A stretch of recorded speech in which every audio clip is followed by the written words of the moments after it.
네, 반갑습니다. 엑셀과 자모비로 하는 데이터 분석 실습 시간을 시작하도록 하겠습니다. 우리가 지난주까지는 데이터 전처리를 통해서 그 다음에 간단한 기술 통계를 보는 방법에 대해서 배워봤습니다. 각각 그 대표값이나 뭐 이제 그런 개념적인 이해는 우리가 이론 수업을 통해서 여러분들이 학습을 했기 때문에 이 동영상에서는 항상 이제 그 실습 위주로 실제로 그걸 분석하는 방법에 대해서 배우고요. 그거에 대한 혹시 해석이나 이해가 조금 어려운 친구들 같은 경우는 다시 그 이론 내용을 다시 한번 검토를 하길 바랍니다. 이론이 먼저 충분히 숙지가 되어야 지금 우리가 하고 있는 뭐 엑셀이나 자모비의 어떤 그런 행위들이 다 의미가 있는 거예요. 그래서 실제로 이제 어떤 도구, 툴 위주로는 분명히 여러분들이 나중에 능수능란하게 되어도 그거를 실제로 해석을 하지 못하거나 아니면 방법은 알지만 그 방법이 가지는 의미를 이해하지 못하면 실제로 우리가 써먹을 수가 없어요. 그래서 반드시 이론을 먼저 하고 나서 실습을 하는 것도 좋은 방법이 정석이고요. 뭐 물론 실습을 하면서 재미를 붙여야 또 이론에 부족한 거를 또 채워 나갈 수 있으니까 이렇게 꼭 병행을 하시기를 바랍니다. 네, 오늘은 이제 이어서 우리가 했던 데이터를 이제 우리가 여기까지 했어요. 그래서 우리가 지난번까지 했던 데이터에서 우리가 한 가지 좀 몇 가지만 좀 더 보고 그 다음에 새로운 주제로 넘어가려고 합니다. 그래서 그 분석들이 여러분들이 물론 이제 뭐 이 자모비 템플릿 아니면 자모비 파일을 저장을 했으면 이런 화면이 아마 보일 거고요. 네, 뭐 저는 뭐 아니면 똑같이 요 분석 화면이 나오고 요 화면이 안 나와도 됩니다. 네, 저는 그냥 계속 연속성을 가지고 있는 것 뿐이고, 네. 그래서 우리가 기존에 했던 그 가공을 했던 데이터는 여전히 왼쪽 여러분들하고 다 똑같을 거예요. 여러분들 요 파일을 잘 저장을 해놨다면 요거 로드 하시면 아마 요 지금 요 상태로 아마 불러와질 겁니다. 옆에 오른쪽은 빈칸으로 있어도. 네. 그래서 우리가 이제 한 가지 보고 싶은 거는 이제 상관성, 뭐 상관관계라고 하는 거를 한번 살펴볼 거예요. 그래서 여러 가지 방법이 있는데, 네, 그걸 하나하나씩 제가 설명을 해드리도록 하겠습니다. 그래서 우리가 지난번에 언젠가 모듈에서 제가 아마 우리 수업 시간에 쓸 거라고 하면서 이 스카트르 뭐 이런 거를 설치를 하라고 제가 했을 거예요. 그래서 혹시 설치 안 한 친구들이 있으면 이거 반드시 설치를 하시길 바랍니다. 네. 요게 이제 우리가 보통 산점도라고 부르는 그런 그 그래프를 쉽게 그릴 수 있는 이제 그런 도구고요. 그런 게 어디 있냐면 여기 어널리시스에 데이터 그다음에 데이터 아니고 어널리시스에 익스포레이션 그다음에 여기 스캐러플랏라는 항목에 있습니다. 여러분들 요거를 스캐러플랏을 활성화 시켜 주시면 여기 이제 옵션 창이 나오고 여기에 그 결과물이 아직 분석 우리가 설정 안 했기 때문에 여기 이제 비어 있죠. 네. 그래서 우리가 이렇게 산점도를 그릴 수 있는 환경이 세팅이 되었습니다. 그래서 우리가 근데 요거를 그냥 막 그리는 게 아니고요. 여러분들이 사실은 질문을 갖고 있어야 돼요. 궁금증. 그래서 어떤 두 변수가 상관성을 가질까? 아닐까? 이제 이런 좀 의문을 여러분들이 갖고 있어야 되고요.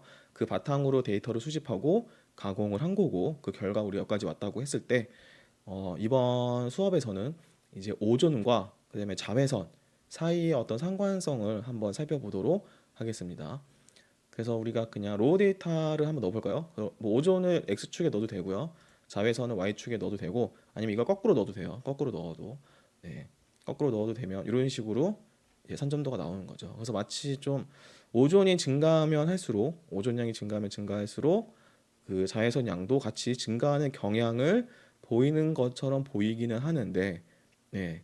요게 오존량이 적을 때는 좀 비교적 그런 경향을 보이지만 이제 어느 정도 여기 요 부분에서는 사실은 관계가 없다라고 조금 보는 게 맞을 것 같아요. 네. 왜냐하면 자외선량이 고정되어 있지만 그 측정된 오존의 분포가 지금 되게 작은 값부터 넓은 값까지 큰 값이 나오기 때문에 이 자외선 수준이 어느 정도 일정 수준 넘어가면 이 오존하고 좀 관계가 없다고 보여야 될 것 같고 네, 아마 여기서는 좀 선형의 관계가 있다라고 볼 수도 있을 것 같은 생각이 듭니다. 이제 이런 분석을 하는 게 우리가 시각적으로 이제 바라보는 게 이제 이런 산점도예요. 영어로는 스캐러 플랫이라고 부르는 거고요. 여기에 보면 이제 그룹별로도 볼 수가 있어요. 그래서 우리가 월별로 한번 봐보자라는 거죠. 월별로 넣으면 이런 식으로 보여주는 거네요. 그래서 이 점을 값을 보여주는 건데 만약에 여러분들이 필터에다가 여기 데이터로 와서 필터에다가 요 필터 값을 여러분들이 이제 먼스를 넣고 만약에 먼스를 넣고 5월 달만 보고 싶다. 5 이런 식으로 넣어주면 이게 지금 5월 데이터만 선택이 되겠죠. 네, 그러면 지금 그 우리 앞에서 했던 분석들이 다 리프레시가 되면서 바뀝니다. 네, 그럴 때 보면 이 산점도도 결국에는 산점도 이렇게 클릭해주면 이 옵션 창이 나오는 거예요. 데이터로 갔을 때 이 옵션 창이 사라졌다고 당황하지 마시고 여기 분석을 각각 클릭을 해주면 이 분석에 해당하는 설정 창이 나오는 겁니다. 네. 그래서 이렇게 스케일러 플랫을 다시 보면 이제 5월달에 요 값이 좀 특이하긴 하지만 이때는 좀 비교적 좀 오존의 양과 자외선 양이 관계가 있는 건가? 네, 관계가 거의 없네요. 네, 보니까 거의 없다고 봐야 될 것 같아요. 네, 네, 한 거고 제가 그러면 이제 먼스를 그냥 빼고 하는 게 나을 것 같아요. 그래서 필터를 inactive로 해주면 다시 전체 데이터가 되겠죠. 그리고 먼스를 빼주고 그리고 원래 기존에 우리 처음 했던 되게 나올 거고요. 이렇게 점으로 점점 이렇게 보게 되면 산점도를 보게 되면 우리가 잘 알 수가 없기 때문에 이제 이거의 어떤 추세선을 그릴 수가 있는데 이렇게 뭐 선형으로 뭐 증가하는 추세선을 선형으로 그린다면 우리가 이런 거를 그릴 수가 있겠다라는 게 지금 요 산점도의 결과입니다. 네, 하지만 요 좀 베리에이션이 좀 커가지고 요 산점도가 여기서 좀 보기가 좀 어렵고요. 스모스는 최대한 이제 요 데이터를 좀 살려서 뭐라 그럴까 이제 다항식의 어떤 방정식에 의한 함수를 그려주는 건데요. 이렇게 나오고요. 스탠다드 에러는 이제 요게 요 저기 지금 음영 돼 있는 넓이가 이 표준 오차인 거고요. 그러니까 이 부분에서는 잘 맞지만 이제 여기로 넘어갈수록 데이터가 없기 때문에 오차가 좀 큰 걸로 보는 게 맞는 것 같습니다. 그다음에 데이터의 덴시티, 데이터의 분포. 그럼 오조는 사실은 0에서 50 사이의 데이터가 좀 많고, 그다음에 자외선은 지금 보면 요 구간이 좀 제일 많은 걸로 이런 덴시티까지도 표현할 수도 있고, 아니면 이렇게 데이터의 분포를 박스 플러스로 표현을 할 수가 있습니다. 그래서 이걸 이런 식으로 좀 계략적으로 직관적으로 보는 게 산점도고요. 산점도 이렇게 보시면 되겠습니다. 네. 이게 확실히 이렇게 하니까 좀 눈에 보이는 것 같기도 하고, 네, 그러네요. 근데 하지만 여기가 좀 베리에이션이 좀 커가지고 이게 좀 이렇게 데이터가 좀 이렇게 모여 있으면 자외선량이 증가할수록 오존이 증가한다라고 볼 수 있을 것 같은데, 네, 아니면 이게 좀 헷갈립니다. 네, 그래서 우리가 추세선도 넣어봤으니까 추세선도 넣어봤고요. 그다음 우리가 그 표준화한 것도 있으니까 표준화한 것도 한번 넣어보죠. 그러면 이 축이 좀 똑같은 단위로 바뀌었는데 뭐 결과는 똑같습니다. 데이터의 분포가 조금 더 스무스해진 건가? 오조는 더 극단적으로 보이긴 하는데, 네, 그래서 요게 우리가 산점도로 보는 어떤 상관관계입니다. 그리고 우리가 상관관계를 우리가 이제 피어슨 상관계수라는 거를 구할 수가 있어요. 그거는 이제 어널리시스의 리그레션의 코릴레이션 매트릭스를 통해서 우리가 측정을 할 수 있습니다. 그래서 우리가 관심사는 오존과 이 자외선양이기 때문에 이 두 개의 코릴레이션을 보면 우리가 이제 피어슨 보통 일반적으로 쓰는 게 피어슨이 가장 많이 쓰이고요. 네, 그래서 피어슨으로 보시면 됩니다. 그래서 피어슨으로 보니까 이 매트릭스가 보이는데 이게 좀 위로는 안 가네요. 그러면 이렇게 보시면 이제 오존과 그 자외선의 상관관계를 보는 건데 지금은 변수가 두 개밖에 없기 때문에 상관계수 하나밖에 안 나오는 거예요. 왜냐하면 오존은 그냥 자기 자신이기 때문에 1인 거죠. 그래서 여기는 상관계수도 안 구하고 그런 겁니다. 그래서 여기는 우리가 봐야 될 게 이런 거고 왜 여기는 비어 있나요? 라고 하는 학생이 있을 수 있는데 요거를 이런 식으로 해주면 요게 대칭인 거를 여러분들이 쉽게 이해할 수 있겠죠. 그래서 오존과 실제 자외선은 상관관계가 약 한 30% 정도밖에 안 된다. 뭐 상관관계는 있는데 한 30% 정도 상관관계가 있다. 정의 상관관계가 있다라고 할 수 있고요. 요 상관계수가 유의확률이 이제 뭐 한 1%나 5%보다 작기 때문에 요 상관계수의 어떤 기무가설이 이제 상관관계가 없다. 그러니까 상관계수가 0이다라는 기무가설을 기각해서 우리가 통계적으로 유의미한 상관계수다라고 우리가 해석을 할 수 있습니다. 그래서 이렇게 상관계수를 통한 이제 상관관계도 이렇게 한번 봤고요. 그리고 이어서 약간 우리가 단순 회귀 분석, 변수 하나를 하나로 피팅을 시키는 단순 회귀 분석, 리니어 리그레션을 한번 해볼게요. 그래서 여기에다가 디펜던트 베리어블에는 오존량을 넣어주고요. 그런 다음에 코 베리어츠에는 우리가 자외선, 그 다음에 팩터에는 여기 여러분들 보시면 힌트가 다 있어요. 여기 보니까 연속형, 여기는 뭐 노미널이나 오디날 같은 게 들어가는 거예요. 그래서 팩터, 여기는 이제 월별 팩터를 넣을 수 있는데 일단은 논의를 조금 뭐라 그럴까 단순화하기 위해서 이 두 변수만 넣겠습니다. 그러면 여러분들이 이론에서 봤던 단순 회귀 분석 변수가 하나하나인 종속 변수 하나, 독립 변수 하나인 경우예요.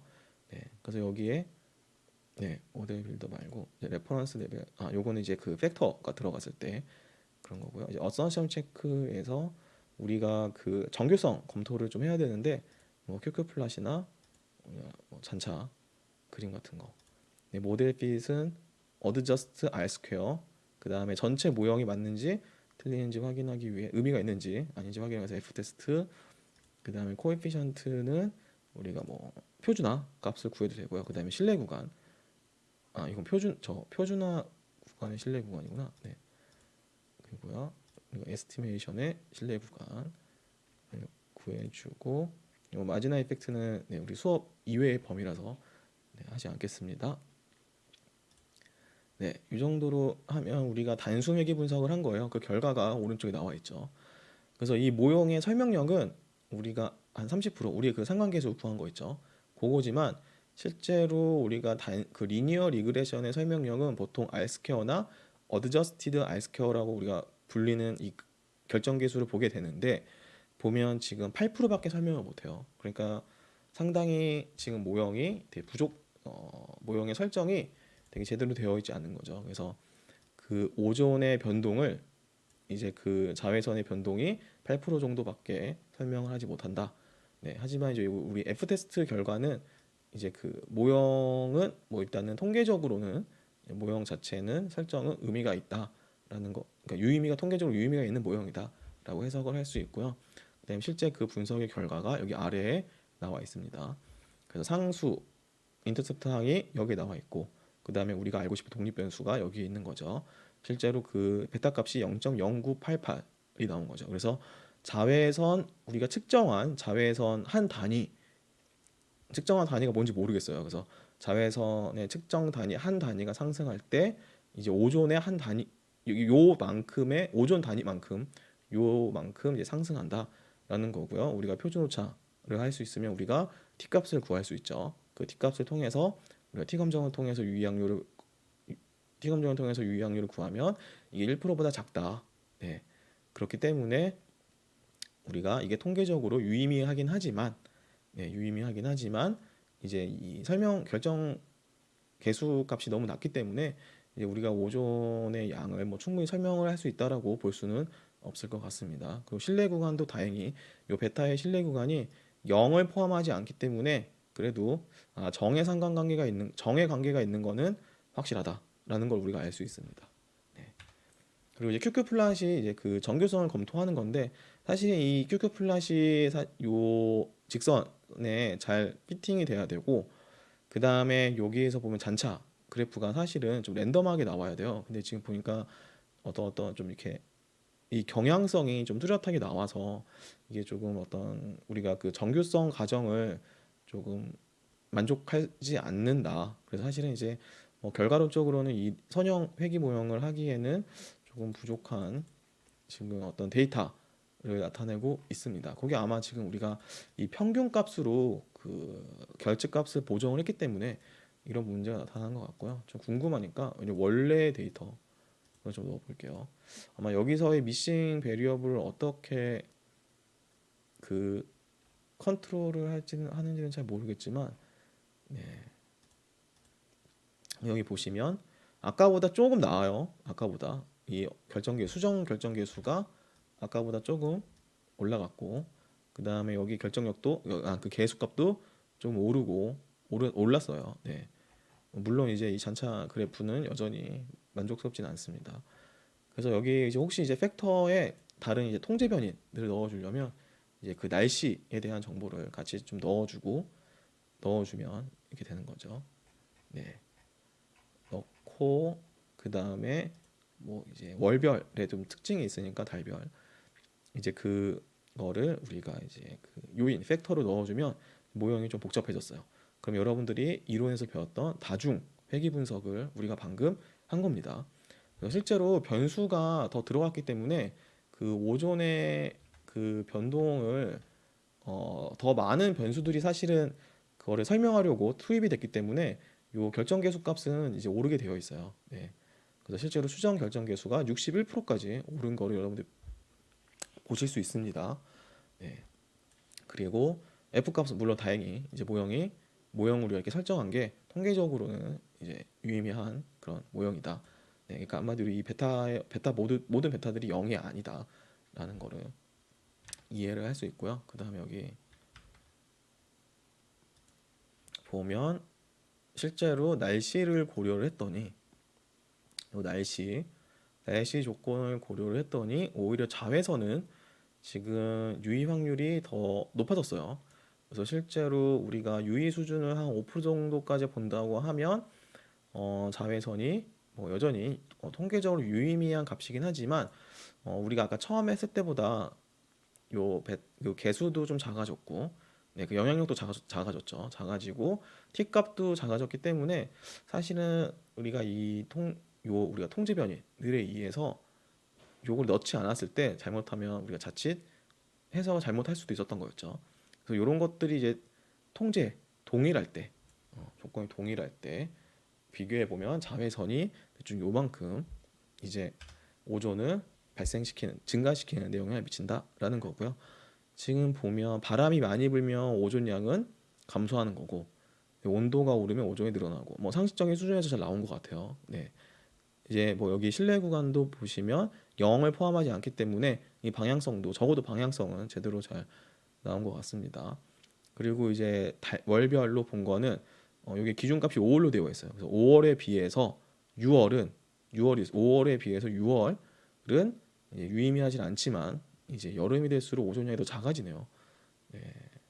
5, 6, 6월에 비해서 오히려 봄철이 더 많은 건가? 이건 좀 이론적으로 좀 찾아봐야 될 것 같고요. 이제 5월에 확실히 이제 6, 7, 8월이 5월에 가깝다 보니까 이제 유의 확률이 좀 이제 우리가 기무가설을 기각하지 못하는 수준으로 나왔는데 지금 확실히 가을과 봄철은 보니까 이게 다르네요. 그래서 5월에 비해서 9월이면 5월에 비해서 9월이 이제 오존 양이 더 적다라는 거. 뭐 어느 정도 납득할 만한 것 같기도 합니다. 네. 그래서 요렇게 회귀 분석을 하시면 되겠습니다. 그래서 이렇게 표준 개수도 구할 수 있어요. 요거는 요런 변수를 우리가 그대로 넣는 게 아니고 다 표준화를 한 다음에 다중회귀 분석을 할 때 그때의 베타 값입니다. 그러면 단위가 다 똑같아졌기 때문에 요거를 우리가 그 개수 어떤 영향력 정도를 상호 비교를 할 수 있어요. 네. 물론 유의미한 정도를 떠나서 일단은 뭐 보면 이 바람의 크기가 바람보다는 기온이 더 크게 영향을 미치는 거고 자외선은 좀 더 적게 영향을 미치는 것 같다라고 생각을 할 수 있을 것 같네요. 네. 네. 그래서 요게 지금 리니어 리그레션, 네, 우리가 방금 전처리했던 그런 데이터를 가지고 리니어 리그레션까지 했던 그 결과입니다. 그래서 이러한 데이터를 여러분들이 이제 이렇게 클릭해서 특정 이렇게 우클릭 하셔서 카피해서 뭐 다른 보고서나 이런데 그 카피 앤 페이스트를 해서 수정을 해도 되고 이 전체를 뭐 예를 들면 나는 카피해도 되고 뭐 세이브해서 PDF 파일 형태로 나는 출력하겠다. 뭐 이런 거 여러분들 자 이런 거는 뭐 따로 설명을 안 해도 잘 할 거라고 저는 생각을 합니다. 아니면 무식하게 다 이거 표를 가지고 가서 똑같이 따라 만들면 돼요. 네. 그러니까 너무 걱정하지 마세요. 근데 이제 이런 숫자들을 따라 만들다가 실수를 할 수 있으니까 가능하면 표는 가져가세요. 카피 앤 페이스트로. 워드나 파워포인트는 아주 잘 붙을 것 같아요. 네. 잘 붙을 것 같습니다. 네. 그러면 오늘 수업은 여기까지 하고요. 예, 다음 수업은 이제 다른 좀 새로운 자료로 좀 다른 분석들 같은 거 뭐 T-테스트나 T-검정이나 뭐 아노바 그다음에 또 뭐 예를 들면 회계 분석이라든가 이런 거를 좀 더 한번 해보도록 하겠습니다. 그래서 여러분들 너무 뭐 이렇게 좀 처음에 하는 거라서 좀 어려워하지 마시고 네, 좀 천천히 따라 하면서 좀 해석이나 이해가 안 되는 거는 네, 좀 이론을 다시 보거나 아니면 저한테 따로 질문을 주시면 제가 설명을 해 드리도록 하겠습니다. 자, 그러면 모두 화이팅!